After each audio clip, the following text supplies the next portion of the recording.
G'day and welcome to today's episode of the Fitfile podcast, recorded in front of a live audience at the Tour Down Under at an event hosted by Rapha and Wahoo.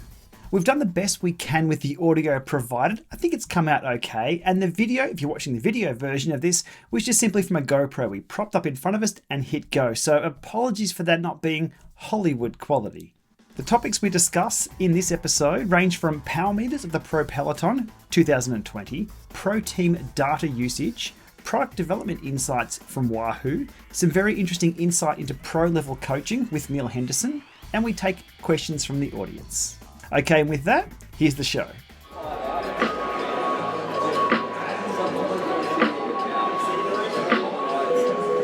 All right, welcome to Bike Spear and Tech.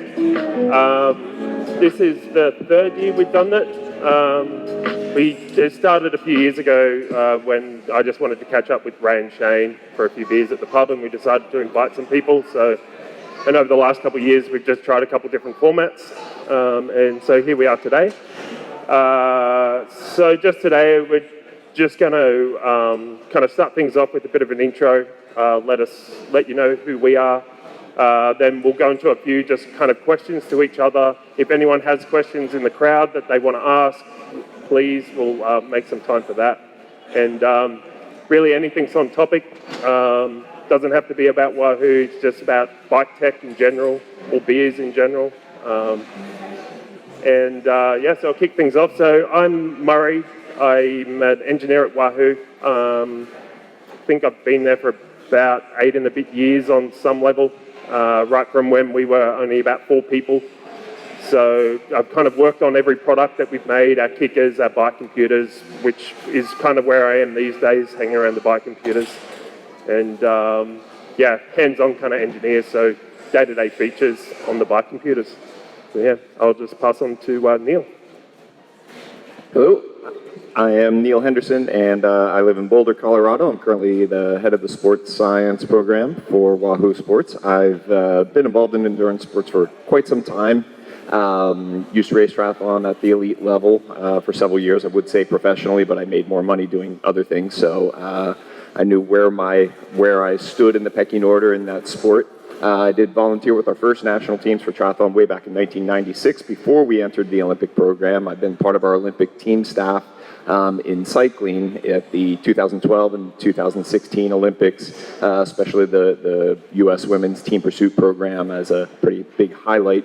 I've fortunately been able to work with some pretty fantastic athletes over time, including local hometown favorite here, I would say. Rowan Dennis, I've actually been his coach since the fall of 2012, as he was entering into his first year as a professional rider in 2013. So a pretty long-term relationship there, and I've worked with some other pretty high-level riders and triathletes. Continue to work with a bit of both, and I'm excited to see how we kind of integrate some of the sports science information and have an impact on athletic performance. And so I started working with the Sufferfest many years ago, writing workouts for them, and David from the Sufferfest kept pulling me in. He's like, I want a little more, and kind of found myself in a pretty much a full-time role within the Sufferfest, which was just acquired by Wahoo this past summer. So, thanks. I'm going to remain seated because I'm toast after today's ride, Niels.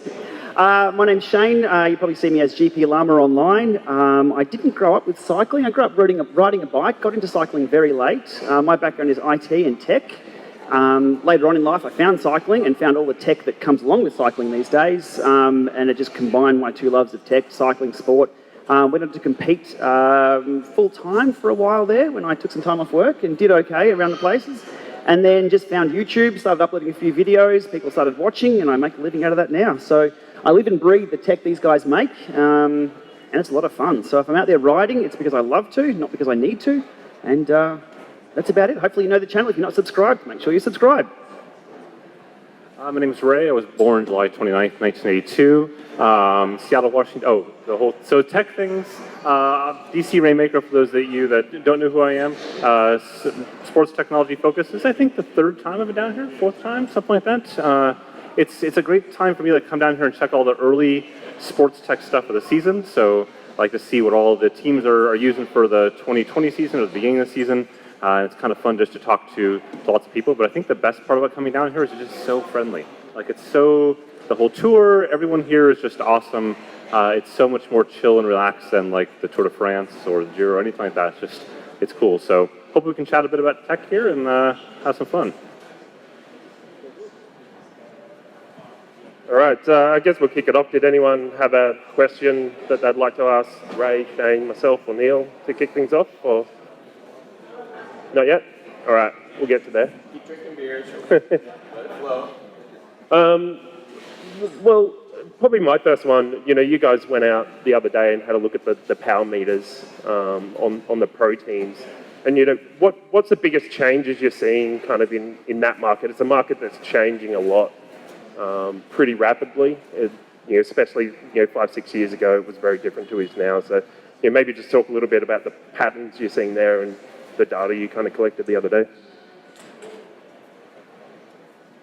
I think the biggest thing is the drive of the sponsorships. I think if we looked like 5 or 6 years ago when there was companies introducing power meters that for the World Tour teams, it was sort of like each team did their own thing and they all found a power meter that fit for them, whether that was SRM or Rotor or in some cases Garmin or Power to Max and so on. They all kind of found their own sponsorships for power, and that's how we saw Stages, for example, years ago really take off. They found Team Sky at the time. They had the left-only power meter. They had tremendous success. Like that was a breakout product for Stages, and I think why everyone in this room probably knows who Stages is because of Team Sky and that partnership. Versus the last year or two, we've seen it's become more of a group set sponsorship. So Shimano, for example, sponsors 9 teams. They officially sponsor 9 teams for the World Tour season for this year, which means that there are 9 teams on Shimano power meters, and that's just the starting point. And the same goes for SRAM, where they have sponsorships as well for their group sets, and therefore they are sponsoring power meters that are our core power meters under the SRAM branding.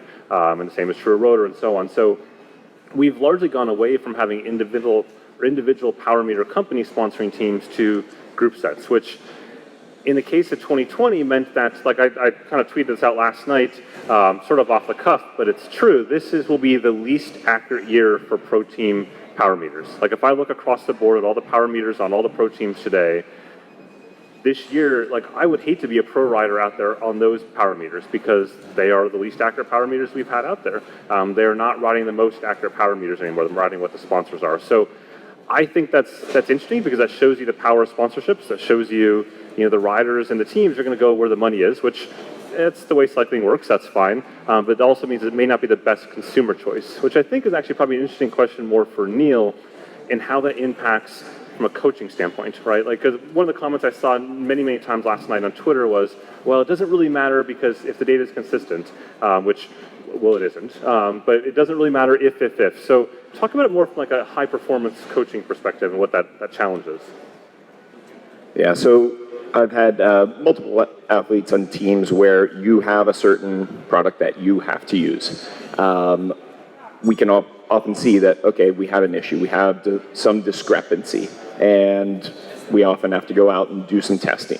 One-off, look at a known climb, rate of ascent, power output with the old power meter, literally have it in the car, switch out, put on the new one, ride the exact same effort, see the ascent rate on that climb, same conditions, and what's the power offset, and effectively recalibrate in that way. And so there's steps we have to go to, and then that's your new norm. You just have a reset. So, you used to have an FTP of 380 and now it's 395, or it was 395 and now it's 360. That's happened. I've seen much bigger variation than that in some of these. The other thing that's actually a really interesting part of that is within some teams where they're actually getting some of the prototypes early on, and we see, failures that are happening with the teams, and they're dealing with a lot of challenges there, and they get very frustrated. With coaching athletes, again, I balance kind of two worlds of the sports science side and the applied side as a coach, and so there's two elements to it. And knowing that certain information can help or can build confidence, but other things where that information is not being reliable is taking away confidence, is having an impact. And so there's times that we've actually gone to the team and said, hey, we need to be able to do this to not have a negative impact on the athlete for a period of time until you figure out on the back end what the issues are and get those corrected in the units. Inaccurate power cracks me. I've lost many, many nights of sleep trying to get things lining up and it just doesn't happen. So just a question for the audience. How many people ride with power here? Wow. That's actually pretty good. That's pretty good. The stats we were seeing out of Strava from a standard Gran Fondo or a standard ride here, even snooping data from the tour last year, which we can't do anymore because Strava turned off the tap for us, it was around about 30 or 40% I think we saw. So that's a good number here. But back to the question of what's changed in the last few years, the consumer has access now to power meters that are more accurate than what the pro teams are using. You can go out there and buy the SR. Anything that we saw here is available. Some of them aren't desirable. That's the problem. Also, pedal-based power meters. We haven't seen any pro teams here with pedal-based power meters. People are saying online, well, the pedals always get ground, driven into the ground, or they crash. Not really. We don't really see that happening. Not switching pedals out all the time on pro bikes. I think it's more of a sponsorship thing. But don't discount pedal power meters. Even though the pros aren't using them, they're pretty damn good at what they do. In 2013, Rowan was on Garmin, and they were on the Garmin pedals for a period of time, and then they weren't for interesting reasons. But yeah. Yeah, so that's the difference I've seen with power meters. Also the price tag. We see the Asiamas here in Australia. The Asiama Duos under $1,000, which is phenomenal compared to where things used to be. When I got into power, I think my first power meter that I paid for in Aussie dollars was second-hand, third or fourth-hand actually from Team Drapac, if people remember those people back in the day. A wired SRM, $2,700 I paid for, Ant Plus only. And they haven't progressed much from that, I don't think, these days. But yeah, that's my take on that. Well, I think it's interesting looking at the pro athlete side of it. We met with Team NTT Saturday or Sunday, something like that. We walked through how they use data and data analytics and all that. And that used to be Dimension Data, now they're NTT. And it's fascinating how much data they collect. Like, I don't collect that much data for myself.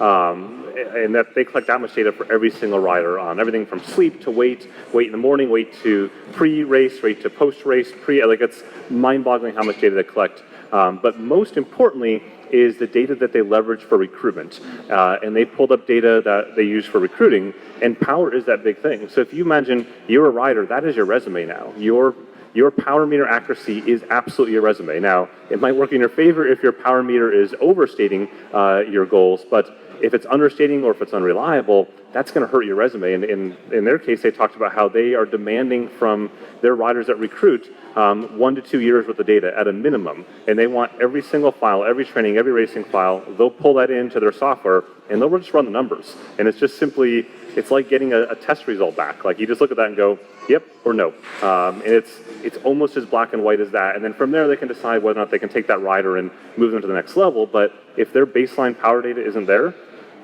it's just it's a simple no at that point. And they also didn't track FTP. Did you notice that? They went more in depth into a multiple segment FTP, or what you guys call 4DP. Can you talk more about 4DP and why it maps a rider's ability a little bit better than FTP? So in cycling, there aren't too many races actually that you win just based on an FTP contest. There's components of that at work. Our record, to a degree, it's going to be basically FTP versus CDA at the end of the day there. But with 4DP, we really kind of took in that there's a lot of different pieces at play. So sprint power actually is pretty important. Some events more so than other, and certain types of riders, that's more critical than others, which we kind of use the short-term power, 5-second power. We do look at FTP, so we look at a sustained power. We look at max aerobic power, which is kind of your power associated with VO2 max. So again, I've done thousands, tens of thousands of actually lab tests where we're measuring blood lactate to identify a lactate threshold, which is pretty closely associated with an FTP, depending on the protocol you use. We can have a 1 hour long discussion on lab-based testing after, if anybody's interested. It's a super geek out on that. And that VO2 max, though, or that 5-minute kind of power that we look at is actually another component that is very critical. And there's another element, anaerobic work capacity, W prime. We use kind of that peak 1-minute power to look at that in the 4DP. So we use those kind of primary measures of then being able to target training relative to the individual's ability. Because for me, FTP is actually the lowest intensity that I care about. That's the bottom. And then max aerobic power, then anaerobic capacity, then sprint power. And, you know, when I started working with Rowan back in 2012, the first thing he did in November of 2012 was going up Green Hill, doing his 5-second, 5-minute 20-minute and 1-minute max efforts. And I was able to get an assessment of what kind of rider he was and abilities, and then where we needed to work. So, and that's something that we put into the app within the Sufferfest a few years ago and target all of our workouts based on that. So maybe switching gear a little bit from power, since we've got Murray down here. So Murray introduced himself as like an engineer, been there for a while. You have to understand at Wahoo, almost all roads lead through Murray in one shape or another. Like, if you need something done, it's probably going to be through Murray, even if he doesn't want to admit it. So I thought about kind of a fun question to ask, and what I want to know is from a Wahoo element standpoint, whether it be element, the original unit, the bolts, the Roam, doesn't really matter, you can pick one. What was the most difficult feature to develop that you went into it thinking, this shouldn't be too bad, but once you started kind of peeling back the onion, you're like, well, that isn't so much fun. And I'm not going to allow you to use the cop-out answer of mapping and navigation, because that's just too easy. So you got to pick something else that's a little more complex. Yeah, well, it definitely is mapping and navigation. I lost many years of my life working on that. Some of the ones that get you off guard are just implementing ANT plus protocols. There's these protocols out there, they're meant to be industry standard, but, in reality that they're not. Every manufacturer interprets things differently. And, you kind of go into some of these things, that you expect it's going to be easy because there's devices already in the market. It's not a new technology. There's a standard that dictates the communication protocol. And, there's probably even competitors in the market that have it implemented already. So you've kind of got like an idea on the UI, UX might be. And you kind of just go, oh, yeah, that's easy. I'll just knock that out in a few weeks or something. And you dive into it. We've had one recently with e-bikes, and we thought it was going to be a simple project, and it's just drawn out into months on end, dealing mostly with just differences in how each manufacturer, and they're not using things in a standard way across the board.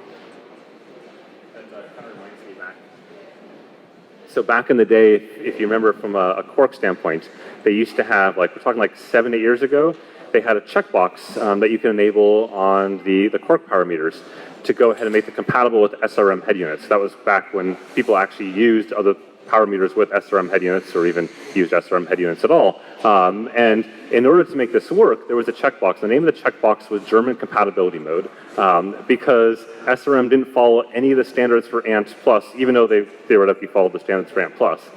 And I think that checkbox is still there to this day, depending on which app you use, for quote, German compatibility mode, which simply meant make it look like an SRM power meter in order to make the head unit happy. And there's so many of those things out there. The real application for that was on a PC7, you could do half-second recording. And so the resolution for the testing data that we could gather on the track was greater than everything else. At one data point per second, ANT+ was not sensitive enough.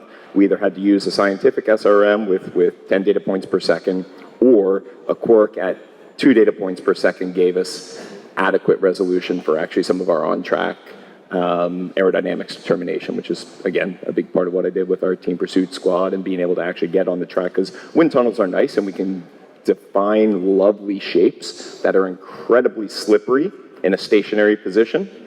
But if the riders can't produce the power, can't steer the bike, it's not faster. So we come back to the applied side then, well, the position is beautiful in a tunnel, but they can't ride it or they can't go fast. So now we have to go back to the track and start to measure those things so that we also have that actual data informed decision to be able to select equipment, position, changes, etc. But that was the actual value, the real use for that weird little toggle. Yeah, power is definitely one of those ones that's super difficult. Today we're still fixing bugs in, reading data from power meters, and every engineer I've ever talked to that's worked on any bike computer in the market, it's the same kind of problems. It's great that we have these standards, but it doesn't necessarily make it easy. I guess for you guys, has there been anything this year that has surprised you in the direction that companies are going, taking their bike tech? Or do you think like you're seeing a pretty consistent evolution? Like I think, if you look back over the last 10 years, kickers really kind of revolutionized the trainer and really changed that. It was a pivotal point that, allowed third parties integration. It really did change the market. Power meters we talked about, that, I think that just the sheer number of power meters and the price points just became, that was, I think, a pivotal point in power meters, why like everyone in this room has a meter. Is there anything that has surprised you, in the last 12 months or maybe even longer, that you didn't expect or you think is going to be a pivotal point? Good question. The prices of new bikes has surprised me, that they haven't come down. We see technology get cheaper and cheaper and cheaper. Bikes just seem to keep going up and up and up. Now, I'm not talking about any particular brand, bikes in general, and the Di2 group sets and the SRAM group sets and things like this. Now, we saw, again, not to rag on any brands or anything like that, but we do see group sets coming out that are twice the cost of my first car. That's phenomenal. And now I'm sounding old now as well. I'd really like to see those become more consumer friendly. We see prices of power meters come down and down and down. Head units sort of hover, but bikes just keep going up. What surprised me though, nothing's grabbed me. Being into tech and having access to most of the new stuff that's coming out, I see it being too slow. I want everything to integrate. I want companies to talk to each other, and everyone's got their own business ideas and their little silos here and there. The integration of software indoors, though, and the impact the internet's had on that. You can just jump on a bike now and go for a ride indoors, and that's your ride. It's not just a training session, it's just go for a ride with your friends. Strava's changed the landscape entirely. I hope we see a few surprises from Strava this year. Do you think we'll see? Fingers crossed on that one. But the biggest impact, I think, is the internet on cycling recently. Our training sessions used to be indoors only. Coach Troy, with his whistle and his pants pulled up, used to tell us to do 5-minute intervals, 5, 4, 3, 2, 1. If anybody knows Coach Troy, anybody that old, yeah. That's where it used to be. And then once we were done, the fan turns off, the light turns off, and nobody knew. Now, once we've finished the session indoors, it goes up to Strava, and everybody sees what we've done, and we're accountable. So the internet has really changed the landscape on how we actually train. But at the end of the day, it's still cycling. It's still very basic. We've just made it a lot more complex. That's my ramble about where things should be and where things are at. Yeah, I think the thing that surprised me most, I guess, over the last year has really just been how many, and by many I mean all, trainer companies really struggled to get products out in 2019 across the board. Like, it just, not so much out like shipping, but just across the board, every trainer company really had a problem. And I think a lot of that was driven by the pace demanded by the software app side of things. Like, people have this huge appetite for new trainers and new trainers and new trainers and more new trainers, and the companies just were literally stumbling over themselves to get things out, and that led to subpar products for 2019 or delayed releases. And I think that surprised me, because I thought we got to the point where it was like, this machine is supposed to get smoother and faster over time, and it ended up being almost things got slower and a little bit more frayed. So that was a bit of a big surprise there. I think in the last month, though, I'm optimistic to see power meter pricing drop again. Like we saw in 2019, power meter pricing pretty much just complete flatline. Like we lost a bunch of power meter companies over the last, I would say, 18 months that just simply went out of business because they couldn't compete anymore. But we've seen in the last month, Stages drop down their pricing now to, $299 I think it is, right, for the US for the left-only pricing, which $299 as a baseline for a power meter it's insane. It's left-only, sure, but it's accurate left-only, like within that realm of understanding that. And to me, that's going to drive, I think, more power meter pricing decisions over the course of this year. I don't see any other way around it. Like, I think we're going to see, the last time this happened, it was almost like this setting off of an earthquake. Like, the first one did it, and then there was all these aftershocks over the next 3 months or so. And I think if we fast forward to, say, like April at Sea Otter timeframe, that's when we'll see more and more announcements of companies going, now we got to lower our price points. Because it wasn't just left only, it was dual-sided, it was a lot of other things, and I think they're really setting the stage for what could happen over the next year. From a coaching perspective, it's actually mind-boggling the number of different apps and programs that I have to actually use to be able to work with athletes. Because, again, in coaching athletes that are on different teams, they have certain sponsors, and so there's utilization of, say, things like today's training plan and training peaks for that, but then there's often that integration with Garmin Connect to be able to push to both of those easily, simply, one time for certain folks. And then you also have the Strava element. You have, of course, what we do on the training side with training peaks with the Sufferfest app. And then you have other things out there, of course. We got, Zwifts out there, and you have Trainer Road. You have these other pieces. And so for me, it's going to be that making a suite where we have actually a little bit more kind of consolidated, the one app to rule them all. I'm a big Hobbit fan, so I've been to New Zealand and over to Hobbiton. If you've ever been there, it's super awesome. Geek out a bit, but that one app that can do so much more than having to go to all these different places, I think, is a pretty important development for the future, really. Yeah, cool. So, one thing we talked about earlier was that there's been the internet really changing the landscape, and I think it's easy to see, especially for you guys. You're covering it more from a consumer level. I think things like Zwift and Sufferfest and all the apps, they're making cycling entertaining at home. It's convenience. If you've got a family and you've got to get out, then it's easier to jump on the bike at after the kids have gone to bed and do your ride. It's safer. So there's a lot going to that consumer market. Are professionals kind of using the technology in the same sort of ways? Are they using it not even just pros, but maybe elite age groups? Kind of that upper, grade 1 kind of and up kind of levels. For sure, the amateur is clearly our consumer base of utilizing the different tools that we have, both hardware, software side of things. But the elite athlete and also, the professional, as well as that kind of high-end amateur, is clearly also pretty well in there. And in my experience, again, yes, I do have certain things and workouts that I've created. So using the Sufferfest for the athletes that I coach is kind of I want them to be able to use that because we have that ability to target those different levels of 4DP with workouts, and so that's really important to be able to do that. But there are athletes on their own choosing that. So we have some folks that contact us and hey, I'm in the winter I'm going to be doing some indoor training, or they break a collarbone in season, a professional, and they're like, I need an alternative here to stay fit, or get fitter in certain ways, and so that's a solution that we're able to provide for even the very, very tip top. So I think it's pretty cool that it's almost trickle up in that rather than trickle down. Not all of them have led the way, but they're on the way. Another audience participation. How many people here have a smart trainer that connects via Ant Plus or Bluetooth? Excellent. Keep your hand up. Don't put it down yet. If you have Wi-Fi at home. Somebody doesn't have Wi-Fi. There's one person who doesn't have Wi-Fi.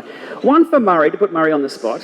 Why are we still using Ant Plus and Bluetooth with all these dropouts and all these problems that we have? Why can't we just plug it in like we do our Google Home and our Amazon Alexa and our everything else we buy to Wi-Fi? Would that solve some problems that we're currently having with dropouts and connectivity issues and all that? Is there any particular reason why Wi-Fi wouldn't work?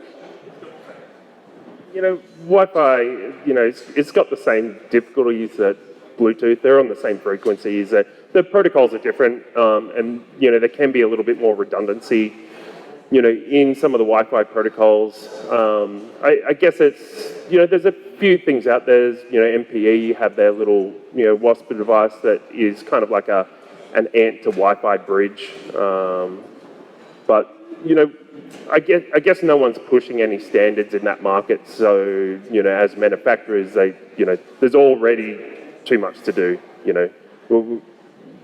Like you said with the trainers, this year everyone's struggling, and it's becoming a highly competitive market, and it's hard to keep up. So new standards are never much fun.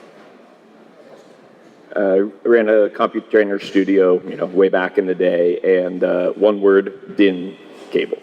2 words actually. DIN cables. Our bill for replacing stereo cables getting cut, DIN cables, 1 pin breaking, all of those kind of things. It was an absolute utter disaster. When we got 2 kickers in 2013, I had a 12 kicker studio. I was like, oh my God, I'm saving money, not having to buy cables and not having terrible customer experiences.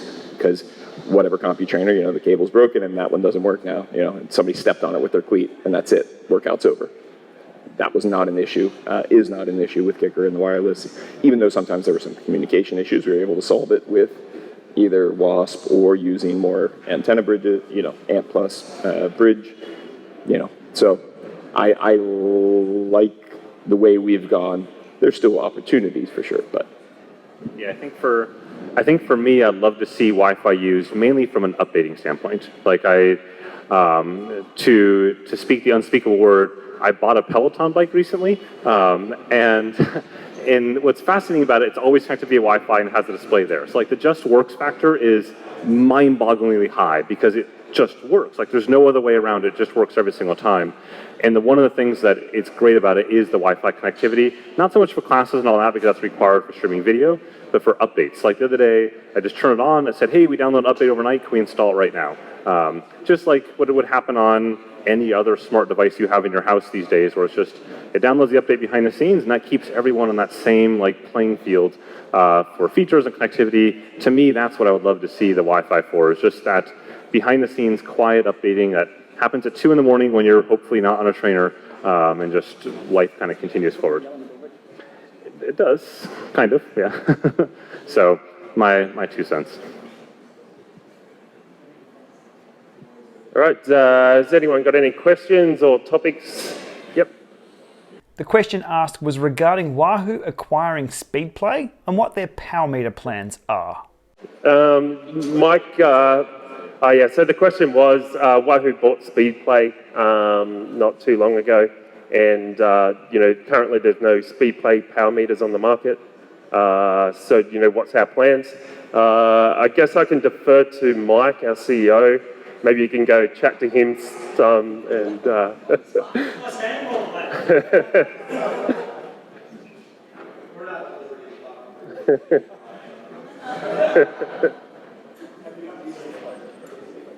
Yeah, how many people have Speedplay pedals out here?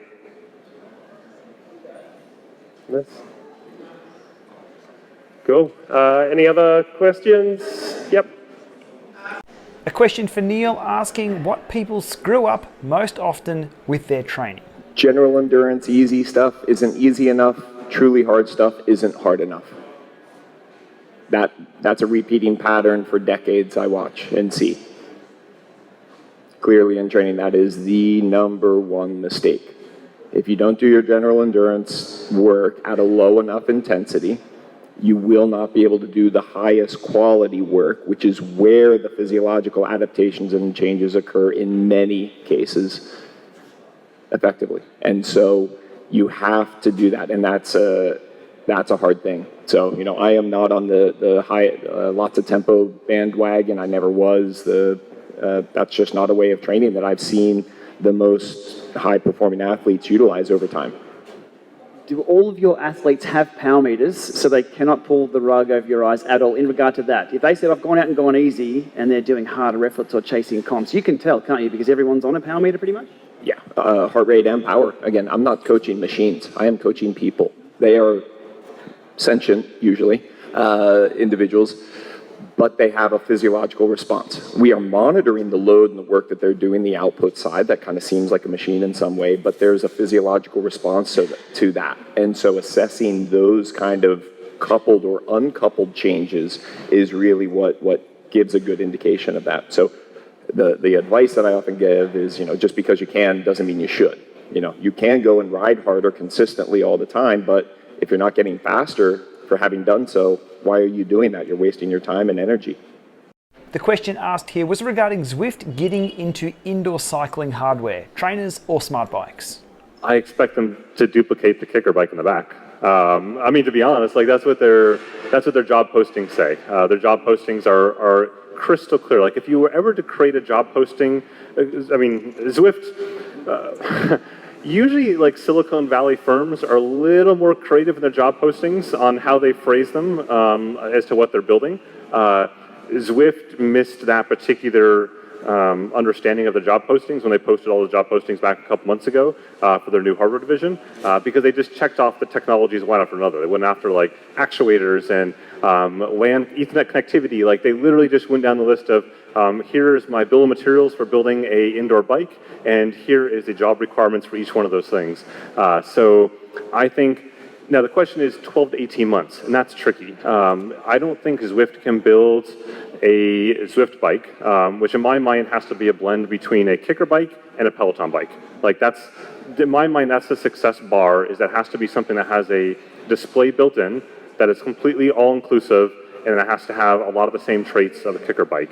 And I don't think they can pull it off in 12 to 18 months from just posting job postings a month ago.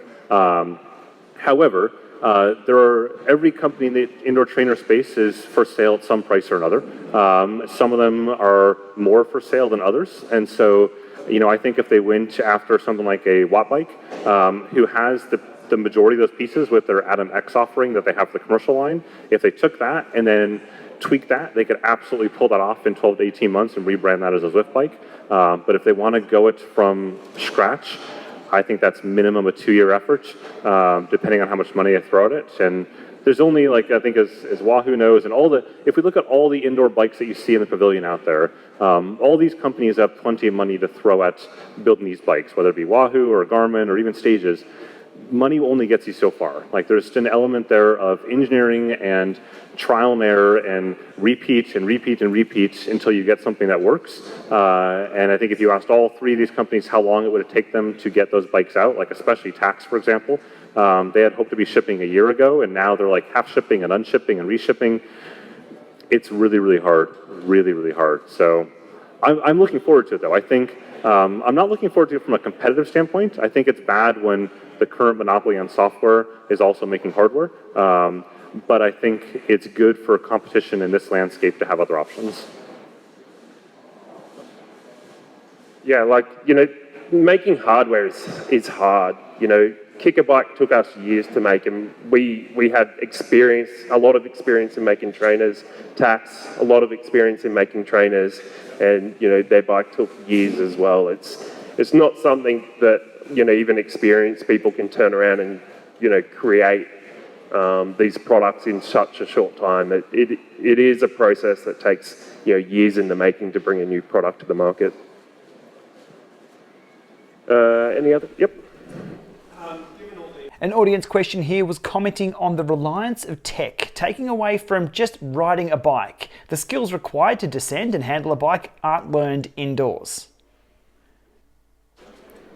Well, maybe I'll flex that up. For me, anyway, it's convenience. So, you know, I might not have time to go out on the bike 6 days a week. So how about I do 3 days, you know, at home where I can really control the workouts that you're doing, and then go out for an enjoyable ride on the weekend when you've got a little bit more time and you can, you know, head out there for, you know, 4 or 5 hours or whatever you want. But yeah. From a coaching perspective, clearly there are issues that we see in individuals who get super strong, fit, indoors, and they come outside and they ride with others and they don't know what to do. They make really bad decisions in moments of danger to everyone, for sure. Yeah, but there's also the issue of then, like, say, where I live, that group rides are much more difficult to actually go out and do because the authorities are not very friendly towards that, and then the cars are acting more dangerously as well. And so that's a pretty big recipe for a problem. And so then you get to see in events more people riding together who haven't ridden together enough, and the potential, you know, we're in a definitely a dangerous place there. Finding, you know, I think it's local communities and having the ability to kind of shut down small portions of roads to be able to do some sort of safer riding series a little bit, getting people out to learn how to ride skills. So that's one thing, you know, I've been doing different kind of training camps and things over time, and I actually worked with Connie Carpenter and Davis Finney, who ran a very successful bike camp business, and the first couple of days were predominantly all skills based about how to descend, how to corner, how to brake, how to do this. And the benefits of learning that information is really important. It's something that we do as a highlight when we do our Sufferfest camps that we do in Switzerland at the UCI headquarters. It's kind of like a fantasy bike camp, but in the very beginning, we do some fitness assessment, but then we do skills right after that and assess and help teach people how to ride that bike safer. So I think clearly there's more that can be done, that needs to be done in that realm. But by the same token, a guy like Rowan, lives here and the weather's generally pretty good when he was in town. But he might go ride outside for an hour, come in and do a specific hour on the erg, very specific efforts, and then go back out for another hour or two for general endurance. And so, it doesn't mean you can't do those other things, exclusionary. Now that's somebody who has all the time and that's his job. But the same kind of thing I do with some of my amateur riders where we're going to do a specific session on the erg and then you're going to go out and ride outside in reality. I was riding indoors anyway. So this is just, for years and years, we're training indoors. So for me, riding indoors doesn't really take away anything. It's just the new technology coming along just enhances that experience. As I was saying before, in the past, it was just myself, the fan, probably some YouTube videos and Coach Troy. That was all that was there. Now there's a group of people on there and I'll ride a little bit further. So it doesn't really take away. And I think it's a little bit like you don't drive Gran Turismo on the PlayStation and then go out and crash your car. Similar to this, there's no skills to be learnt indoors. It's fitness. For me, indoors is hours and powers. So it's duration and effort. Outdoors is where the skills are. So I think, we're not seeing a lot of people entering crits and crashing because they're Zwifters. There might be one or two, but again, people know their limits, I think. Cool. See, next question. Way in the back. This question was to Neal about mental health in the pro peloton and how high-performance athletes cope with all the pressures. Yeah. So one of the biggest differences we often see in elite competitors who are successful is that they actually have pretty fantastic mental skill sets in terms of competition. That doesn't always come in concert with good mental health skill sets for general daily life.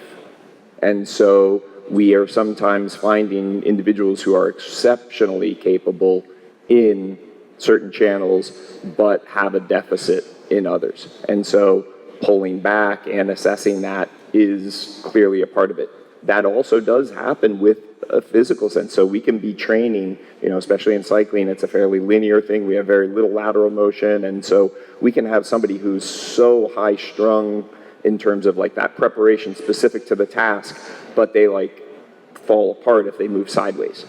They are just so rigidly prepared. And if they haven't assessed and worked on those different things, which again, I think we're seeing a bit more in a lot of the pro teams that, our athletes were realizing geez, we can't just get them super strong in a straight line. They need to be able to do these other things to stay physically healthy. I think the very same thing within the mental training and mental skills is also now being looked at and addressed. Again, if you go back 10 years ago, nobody was talking about it at all.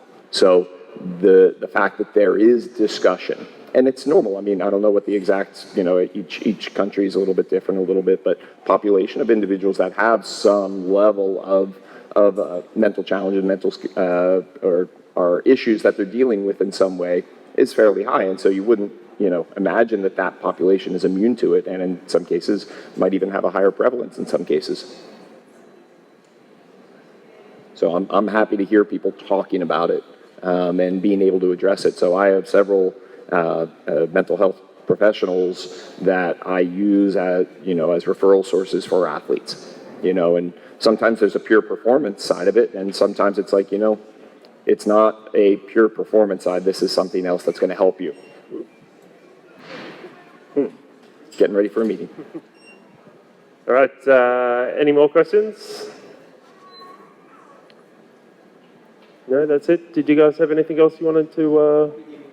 Yeah, so we might call it there, and then we'll be hanging around. There's also a bunch of other people with Wahoo shirts on, Subfest shirts on. If you just want to come up and ask your own questions, we'll be hanging around. I'll be hanging around for a while, and come up and say hi. And thanks for coming. It was a really good crowd, and thanks to you guys for coming along.